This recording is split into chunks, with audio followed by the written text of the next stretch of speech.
Hola chicos, ¿cómo están? Bueno, espero que se encuentren muy bien y disfrutando de la microbiología. Bueno, vamos a continuar con el tema del metabolismo de los microorganismos que habíamos empezado a un par de clases atrás y después continuaron con el tema de las pruebas bioquímicas, que en definitiva lo que ustedes hacen es poner en evidencia qué tipo de metabolismo tiene el microorganismo que están estudiando y lo hace manejando los medios de cultivo, los indicadores apropiados.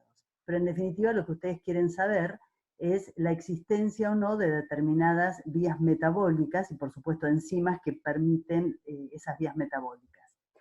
Y acá yo les pongo la conservación de la energía porque tengan en cuenta que ninguna célula tiene un 100% de eficiencia. Es decir, que toda la energía que se libera de las reacciones bioquímicas no es conservada en forma de enlaces de alta energía o de fuerza protón motriz, sino que gran parte de ella se pierde y solo una parte se conserva. Bueno, esa es la que a nosotros nos interesa y sobre la que vamos a hablar. Antes que nada, si ustedes me permiten, yo les propongo que repasen los tipos tróficos. Yo les decía el otro día que es muy difícil pretender manejar correctamente medios de cultivo si no conocen esto claramente, que de hecho no es tampoco nada complejo, pero los términos tienen que estar muy interiorizados para poder manejarse correctamente. Y para acá también, para entender los distintos tipos de microorganismos, yo les propongo que los repasen cuando lo vayan a estudiar antes de seguir adelante.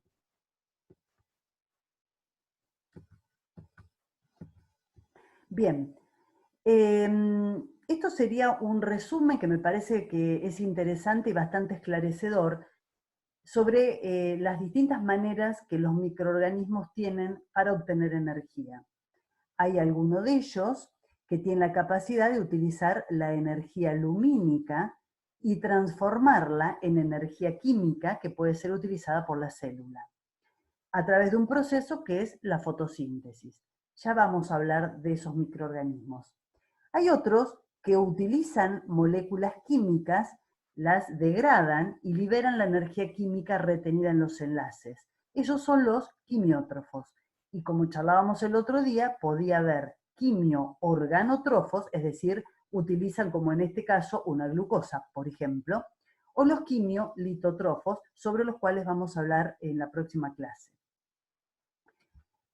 A partir de ese compuesto químico, lo que hacen es ingresarlo a la célula, como habíamos charlado en la clase anterior, y llevar adelante un proceso que es la glucólisis, la cual ustedes conocen seguramente muy bien y que es muy similar a la que ocurre en una célula eucariota. Independientemente de lo que vaya a hacer la bacteria a posteriori, es decir, que respire o que fermente, la glucólisis es un paso común. En algunos casos, la bacteria puede respirar con oxígeno o sin oxígeno, es decir, puede llevar adelante una respiración aeróbica o una respiración anaeróbica. ¿De qué depende? Bueno, de cuál va a ser el aceptor final de electrones en la cadena transportadora de electrones. Si es el oxígeno, es una respiración aeróbica. Si es otro compuesto distinto del oxígeno, nitrato, fumarato, sulfato, es una respiración anaeróbica. Y también, fíjense ustedes, la ganancia de ATP que hay en cada caso. En el caso de una respiración aeróbica, la ganancia es realmente importante, es de 38 ATP. En cambio, en una respiración anaeróbica es menor. Yo les pongo acá es menor y no les puse un número. ¿Por qué? Porque va a depender de cuál es ese aceptor de electrones. No es lo mismo que sea el sulfato, el nitrato, el fumarato o algún otro compuesto. Yo se los recuerdo, seguramente ustedes lo saben, pero para entender esto tendríamos que dibujar una torre de electrones, es decir, piensen en una línea vertical, en la parte superior ubiquen a la glucosa, como ejemplo, y la glucosa es la que se va a oxidar, es decir, va a ceder los electrones, en este caso, ¿no? Sería esta la glucosa allá arriba. Y cede los electrones. Si se lo cede al oxígeno, el oxígeno está en la parte más baja de esa pirámide de electrones. Es decir, es la forma más oxidada. Entonces, por esa diferencia de potencial de oxidorreducción entre el donador, que en este caso es la glucosa, y el oxígeno que está por allá abajo, es que se consigue tanto ATP. Cuanto mayor es la diferencia, mayor es la ganancia energética. ¿Qué pasa con los alternativos? O sea, el nitrato, el fumarato. Si ustedes se fijan en el BROC, que hay en varias oportunidades las torres de electrones, van a ver que el nitrato, el sulfato, el fumarato están más arriba. No son tan electropositivos, son menos electropositivos. Entonces, eso implica que la distancia entre la glucosa y ese aceptor no es tan grande. Es decir, el camino que recorre ese electrón que sale de la glucosa hasta el aceptor final no es tan grande y por lo tanto el rendimiento energético es menor. Se habla más o menos de 34 ATP si es el nitrato, pero siempre es más chico que 38. Bueno, ¿qué pasa por el otro lado? Si la bacteria fermenta. La bacteria fermenta en ausencia de oxígeno, es decir, el oxígeno no la afecta, le da lo mismo que esté o no esté. Y la ganancia, en este caso, es muy baja y es 2 ATP nada más. Bien, ¿cómo se genera el oxígeno en cada una de esas alternativas que hablamos recién? En el caso de la fermentación, hay una fosforilación a nivel de sustrato. Es decir, un grupo fosfato se añade a algún intermediario, algún compuesto intermediario en la ruta bioquímica. Es decir, la glucosa comienza a transformarse en otros compuestos. Alguno de esos compuestos es el aceptor final de los electrones. Obviamente que el potencial de oxidorreducción de la glucosa y de ese compuesto es el mismo. Por lo tanto, por eso es poco el rendimiento energético. Eso es la fosforilación a nivel de sustrato. En el caso de la respiración, es una fosforilación oxidativa. ¿Se acuerdan que en el caso de la respiración, la membrana citoplasmática se activa por la fuerza protonmotriz? Y además pierde parte de esa energía por la formación de ATP. Ese proceso es el que se llama fosforilación oxidativa. Y yo no sé si se acuerdan, pero el acoplamiento entre esa síntesis de ATP y la fuerza protonmotriz es posible debido a la existencia en la membrana de un complejo enzimático que es la ATP sintetasa. Seguramente se lo recuerdan, de todas maneras en un ratito lo vamos a volver a ver. Esto es lo que puede hacer una bacteria quimiótrofa. Y por el otro lado, las bacterias fotosintéticas, les pongo la planta porque las plantas también fotosintetizan, hacen una fotofosforilación. Bueno, en principio vamos a hablar de los quimioorganotrofos, o sea, energía química y el compuesto orgánico. El primer paso común a cualquier tipo de metabolismo posterior es la glucólisis. Y en general lo hacen por la vía de Embden-Meyerhof. Seguramente que ustedes la recuerdan, es muy similar a lo que pasa en una célula eucariota. Bueno, en la glucólisis ustedes se acuerdan que hay varias etapas. Una primera etapa donde en realidad no pasa nada súper genial, solamente, o sea, no hay ninguna reacción de oxidorreducción, no hay liberación de ATP, pero sí se llega a dos intermediarios importantes, que es el gliceraldehído 3-fosfato, es decir, dos moléculas de gliceraldehído 3-fosfato. Y acá vamos a hacer un puntito porque me gustaría charlar sobre esto, para recordar algo que vimos en la clase de transporte de membrana. ¿Se acuerdan que decíamos? Para que comience el metabolismo tiene que haber sustrato, y esos sustratos la bacteria los toma del ambiente circundante y los ingresa a la célula. Para ingresar a la célula necesitaba gastar energía, y una de las maneras en que podía hacer el ingreso de un azúcar era por el sistema de la fosfotransferasa. ¿Se acuerdan? Estaban involucradas en este sistema de transporte varias proteínas, una de ellas que era la proteína transportadora propiamente dicha, la permeasa, que era específica del azúcar, en este caso sería específica de la glucosa, que es lo que la bacteria ingresó. Y tenía la particularidad de que en el momento que ingresaba la glucosa se fosforilaba. ¿Se acuerdan que también acá había involucradas varias enzimas que estaban ubicadas en el citoplasma, que eran constitutivas y que lo que hacían en definitiva eran tomar un fosfato de alta energía del fosfonolpiruvato y entregárselo al azúcar entrante? Eso ya lo vimos el otro día, pero ¿a dónde voy yo con esto? Fíjense ustedes que yo les decía, si tenemos que clasificar este sistema de transporte, lo vamos a ubicar dentro del activo, porque de hecho hay un gasto de energía. Pero ojo, yo les decía el otro día que lo pensaran, y acá queda claro. Está bien, gastó energía para entrar el azúcar, pero por otro lado, ya tiene listo este primer paso que de todas maneras debe ocurrir. Es decir, esta fosforilación que hay acá para lograr la glucosa 6-fosfato ocurre siempre. Entonces ya lo tiene hecho. Por eso esta cosa de que sí, hay un gasto de energía, pero en definitiva ya tiene hecho un paso que le permite entrar en la ruta metabólica. Eso nada más le quería recordar. Bueno, esa era la primera parte, nada súper interesante, solamente obtener estos dos moléculas del compuesto, el gliceraldehído 3-fosfato. Y acá es donde se produce la oxidación. La oxidación del gliceraldehído 3-fosfato que pasa a ácido 3-fosfoglicérico. Obviamente, si algo se oxida, otro se reduce. Y acá hay una reducción del NAD al NADH. Recuerden esto porque es importante que en la célula haya a disposición NAD oxidado para que no cese la glucólisis. Acá se redujo, en algún momento tiene que volver a oxidarse. Bueno, acá hay una fosforilación a nivel de sustrato, es decir, un compuesto que proviene de la transformación de la glucosa y que por lo tanto tiene el mismo potencial de oxidorreducción, se fosforiló.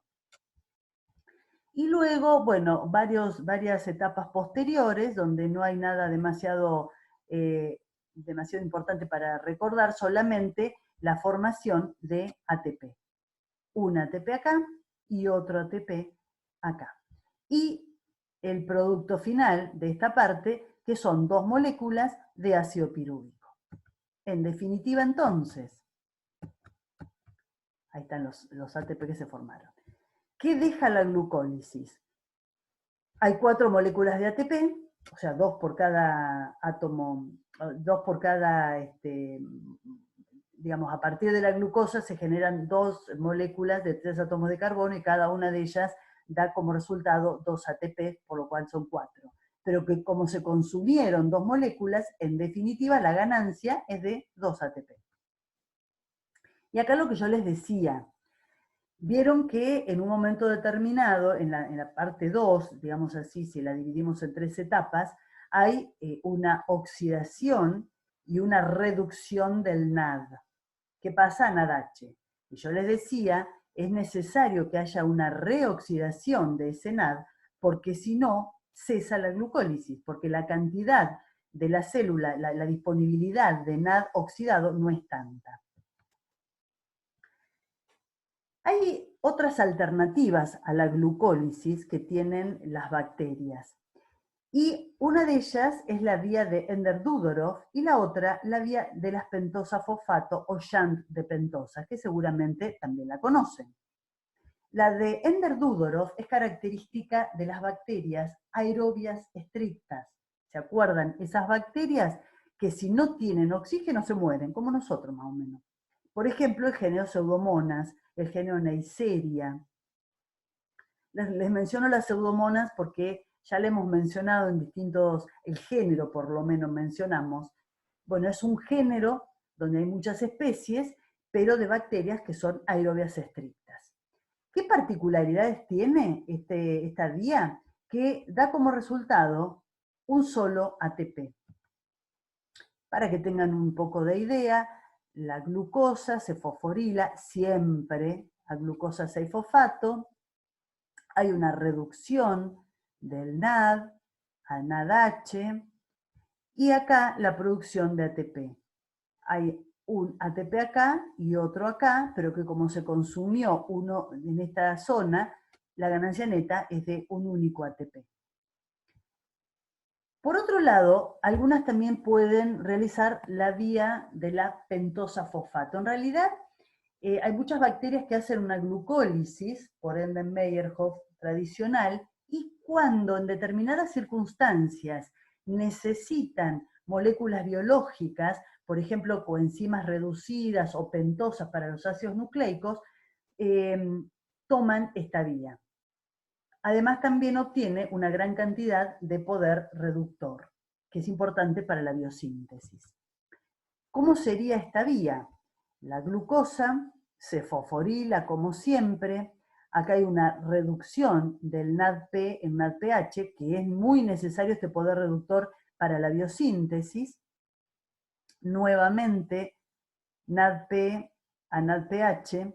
Hay una decarboxilación, es decir, la glucosa con 6 átomos de carbono pierde un átomo en forma de dióxido de carbono, y acá aparecen los azúcares de 5 átomos de carbono, que son muy interesantes o muy necesarios para los nucleótidos y para algunas coenzimas.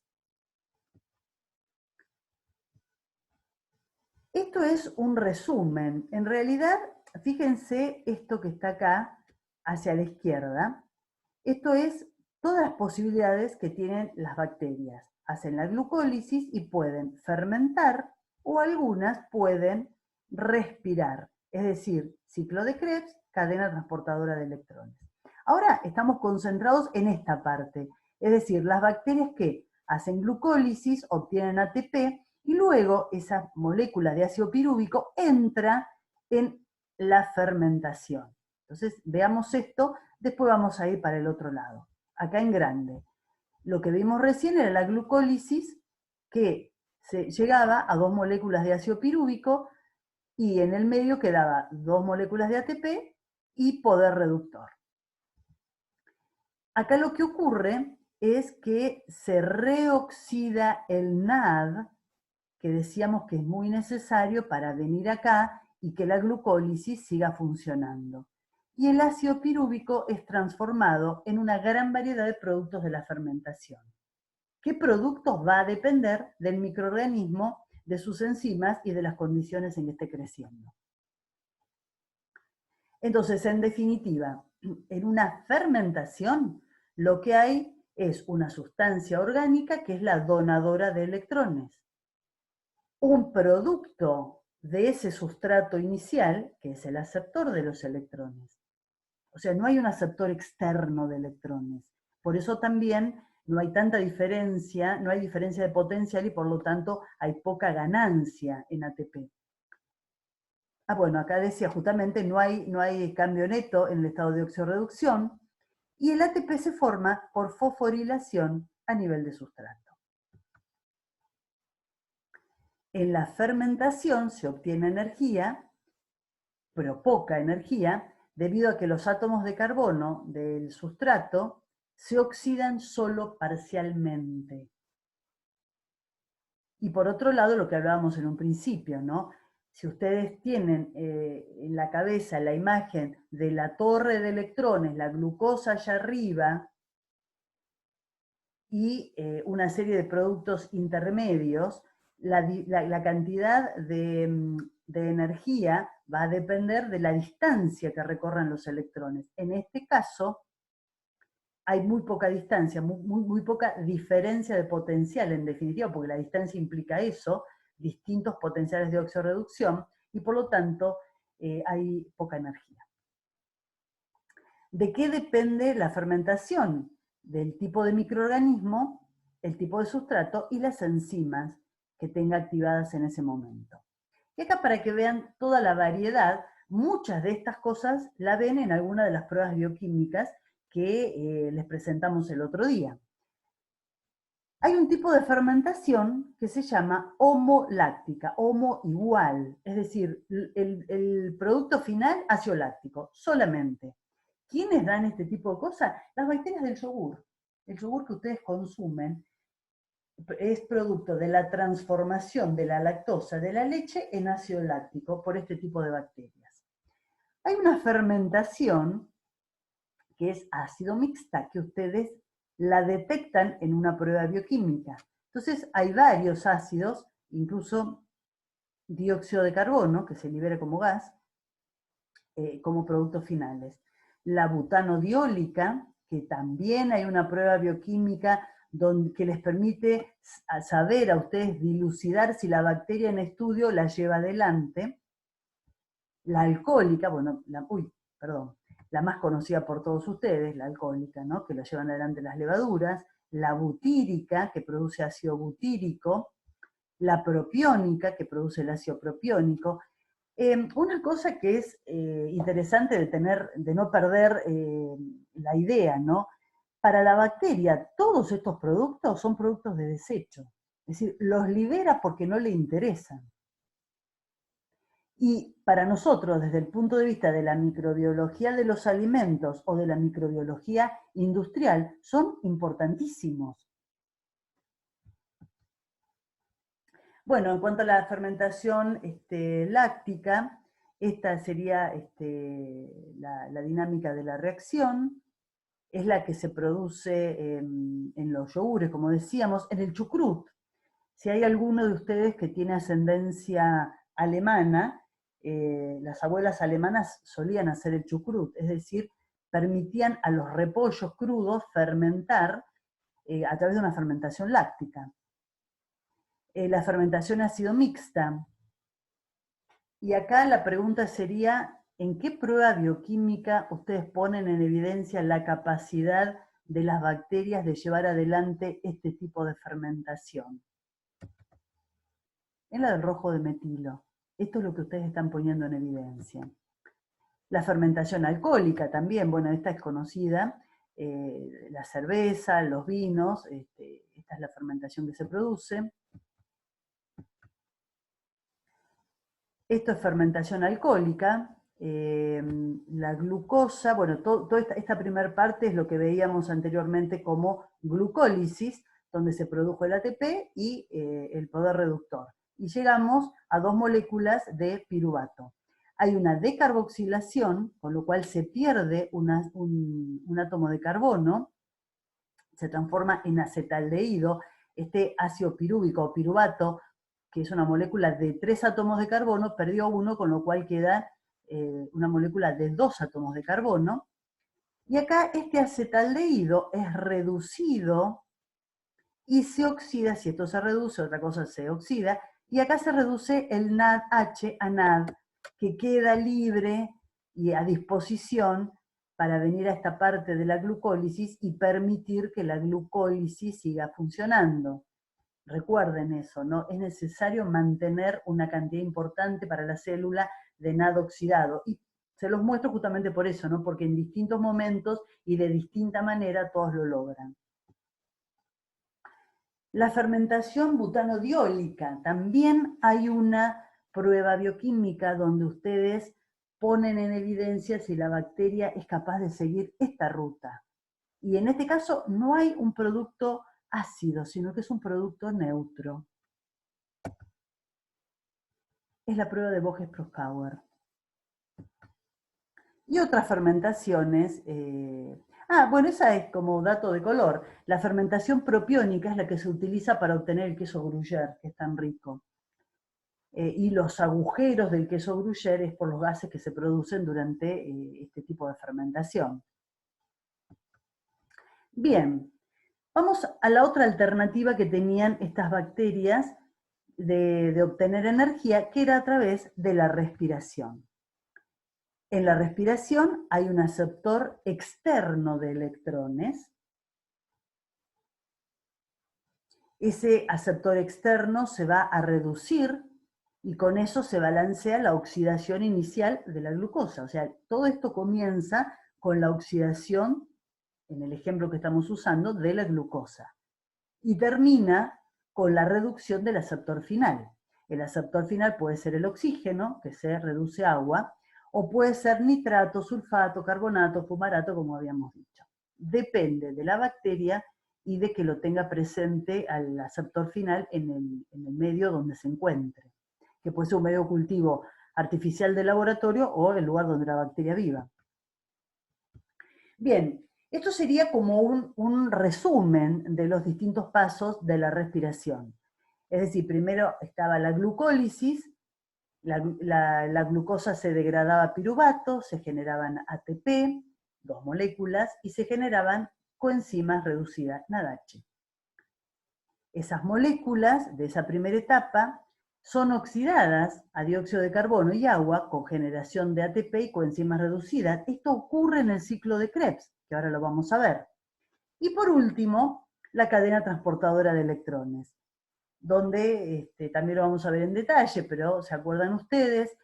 Se separan los electrones de los protones son exportados, los electrones pasan a través de los acarreadores de membrana hasta el aceptor final. Y se genera ATP por la fuerza proton motriz. Entonces sería, a grandes rasgos, el resumen de lo que es la respiración. Vamos a ver el ciclo de los ácidos tricarboxílicos o ciclo de Krebs, que un poco lo que marca es qué va a pasar con los carbonos de la glucosa. Bien, acá nuevamente el mismo grafiquito. Ahora estamos viendo esta parte del gráfico, ¿verdad? Esta era la fermentación. Bueno, el ácido pirúvico, acá estábamos. Después de la glucólisis, 2 moléculas de ácido pirúvico por molécula de glucosa. El ácido pirúvico no puede ingresar tal cual al ciclo de Krebs. Por lo tanto, se produce una decarboxilación, es decir, acá pierde un átomo de carbono, hay una reducción de NAD a NADH, y se forma el grupo acetilo, que va a entrar al ciclo de Krebs uniéndose al ácido oxalacético. Esa unión al ácido oxalacético puede ocurrir gracias a la energía de enlace del acetilcoenzima A. Se forma así el ácido cítrico, que tiene mucha importancia desde el punto de vista biosintético, que es una molécula de 6 átomos de carbono, es decir, estos 4 más los 2 estos. Y así arranca el ciclo de Krebs. El ácido cítrico pasa al isocítrico, hay una reducción del NAD, se forma NADH, una nueva decarboxilación, o sea, otro átomo de carbono que se pierde, se forma el ácido cetoglutárico.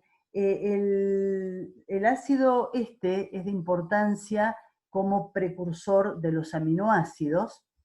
Hay una nueva decarboxilación, hay nueva reducción de NAD, aparece el acetilcoenzima A y se forma el succinilcoenzima A.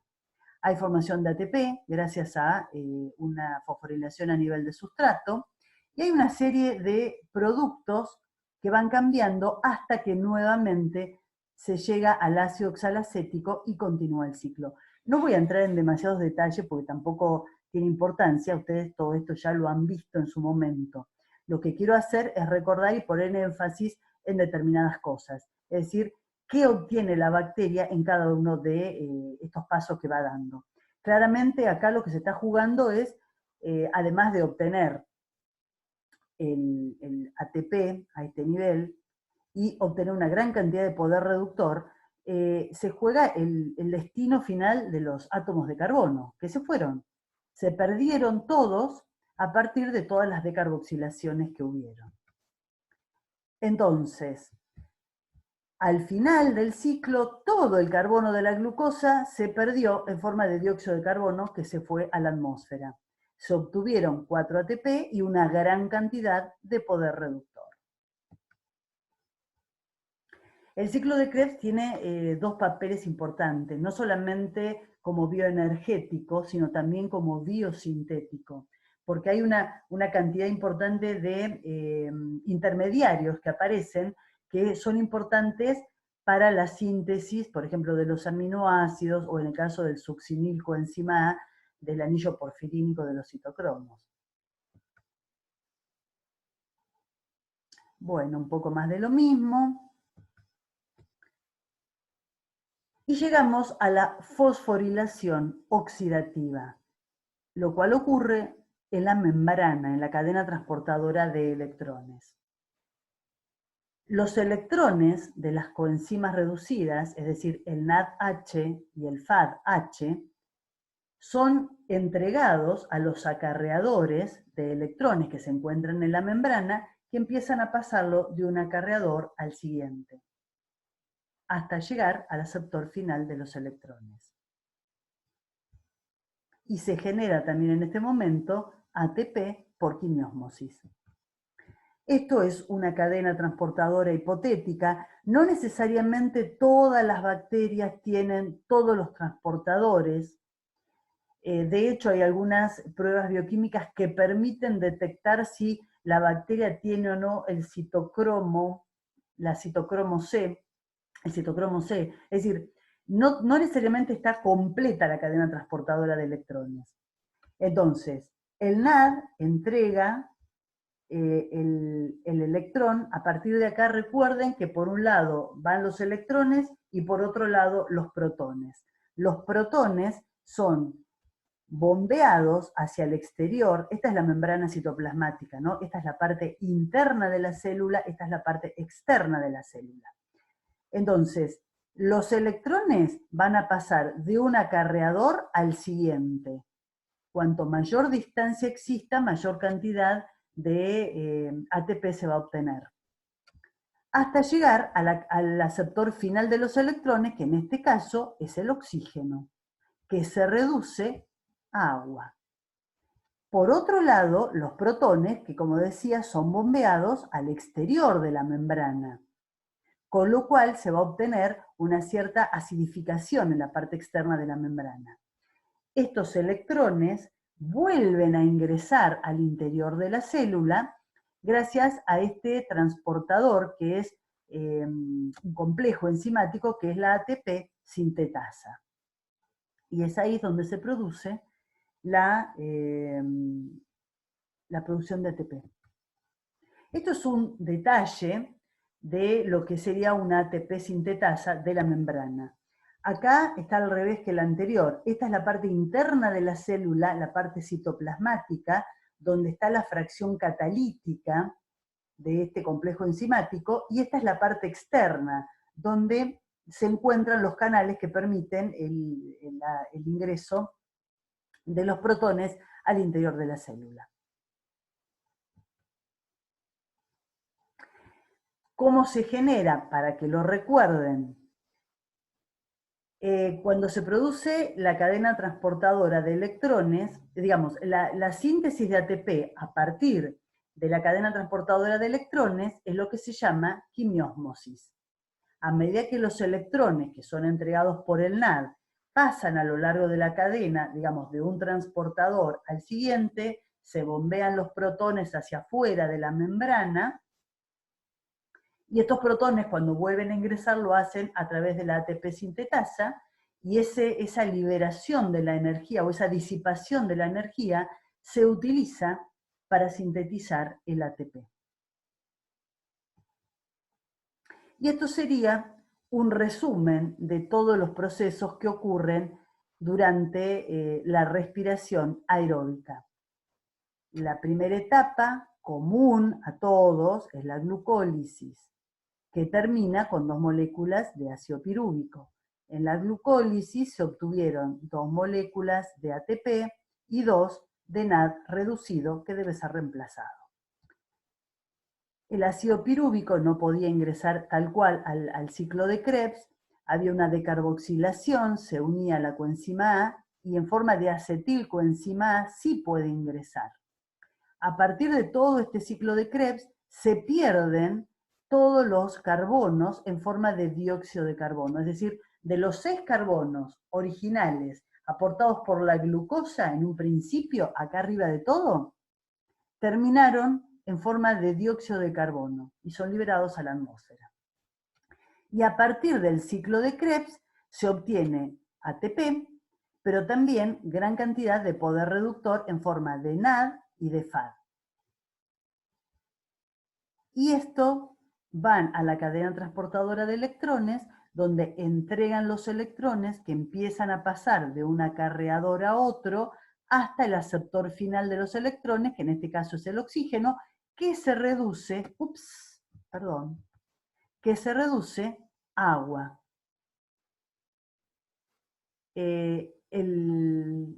Esto sería lo que aparece acá abajo, es la ganancia total, que es de 38 ATP.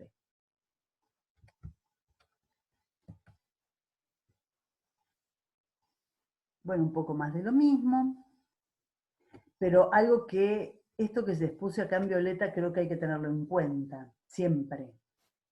Aquellos microorganismos que de alguna manera pueden tener varias posibilidades en cuanto a su metabolismo, obviamente que van a elegir poner en marcha aquellos que les resulte más favorable en las condiciones en las cuales se está desarrollando.